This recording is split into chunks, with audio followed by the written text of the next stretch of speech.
Hello, my spooky friends. I hope you are having a fantastic day. Thank you for joining me. So, today's makeup is a demon girl with horns. And again, I'm going to be using the Indi Cosmetics Red Foundation. So, if you'd like to see more, I'm going to have a full product review and swatch video. So, please subscribe. You do not want to miss that. And let's just go ahead and get into the makeup.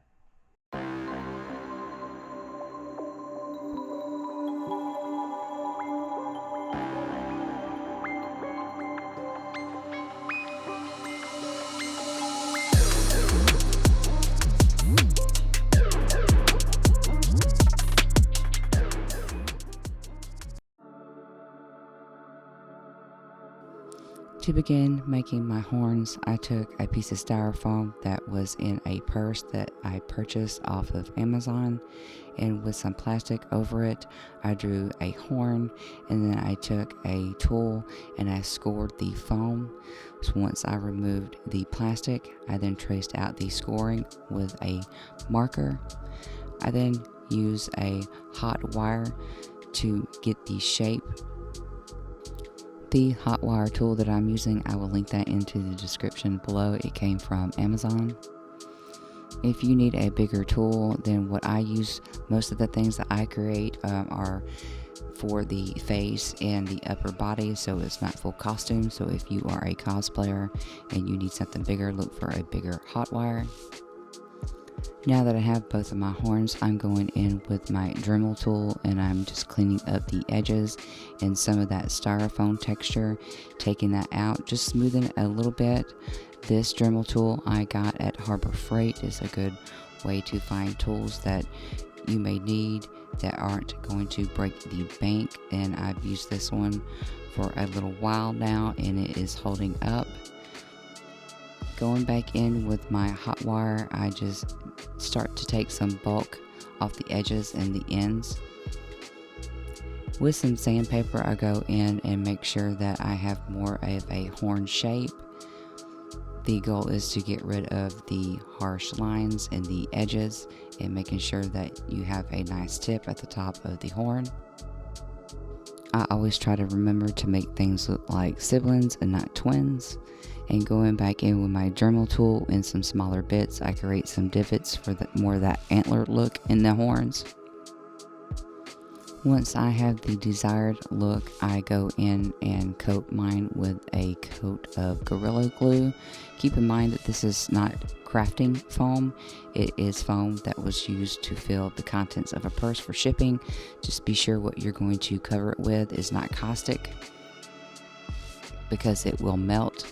And what I'm using here because of that is actual hairspray paint that I picked up from Walmart.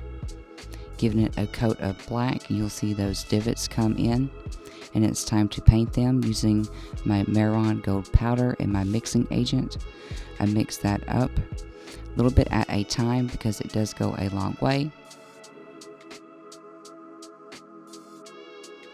It will dry quickly. You just need to continue to add the mixing agent, so if things get dry on a cup or the palette you're using, you can actually get that rehydrated and continue to use that gold paint.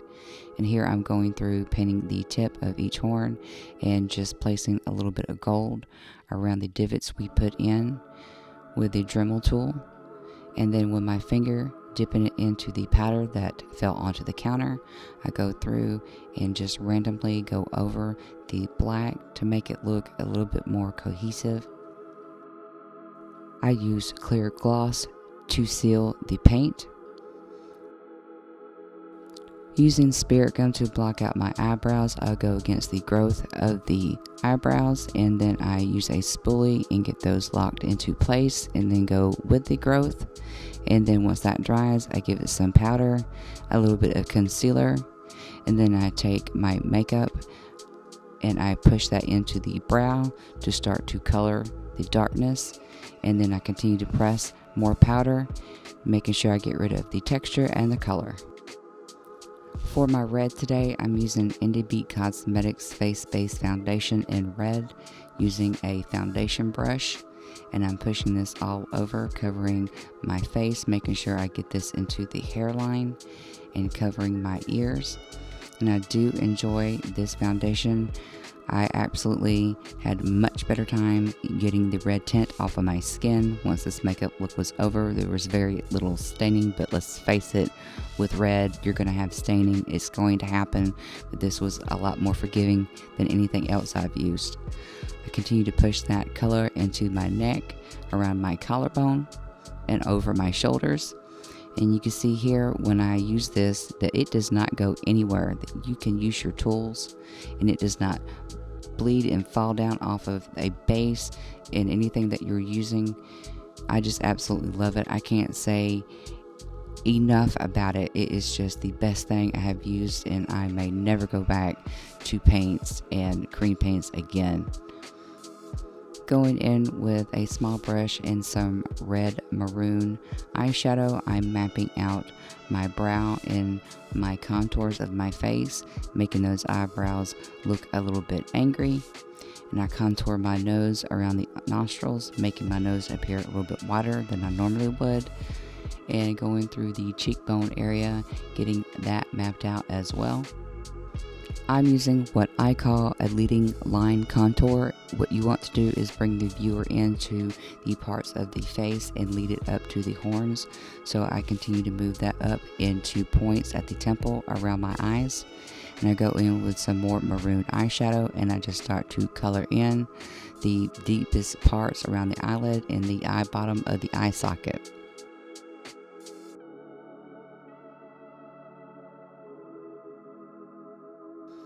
Using a bright yellow for my highlights today, I go through and I push the features of the face forward using brighter colors. You can use any color that you like. I just thought that the yellow would fit well with the gold and the shimmers that I'm using from this ColourPop palette.